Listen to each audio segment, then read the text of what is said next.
నియోజకవర్గంలో ముఖ్యమంత్రి చంద్రబాబు నాయుడు పర్యటన సందర్భంగా జరిగిన బహిరంగ సభలో ముఖ్యమంత్రి చంద్రబాబు నాయుడు మాట్లాడుతూ మంత్రి రామానాయుడు పసుపు చొక్కా వదలడు, సైకిల్ వదలడు, రాష్ట్ర అభివృద్ధి కోసం అహర్నిశలు పట్టుదలతో శ్రమించే నాయకుడు నిమ్మల రామానాయుడు అని ముఖ్యమంత్రి చంద్రబాబు నాయుడు సభాముఖంగా రాష్ట్ర ప్రజలకు తెలియజేశారు.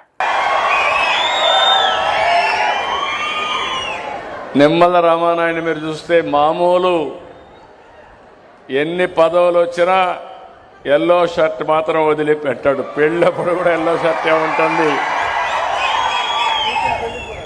రెండోది సైకిల్ కూడా వదిలిపెట్టాడు. ఎక్కడికి పోవాలన్నా కారులో పోయే అవకాశం ఉన్నా సైకిల్ మీద తిరుగుతూ సామాన్య ప్రజల్లో ఒక్కడుగా నిరంతరం పనిచేస్తున్నటువంటి రామానాయుడు గారు, ఆయనకు ఒక పెద్ద బాధ్యత అప్పచెప్పాం.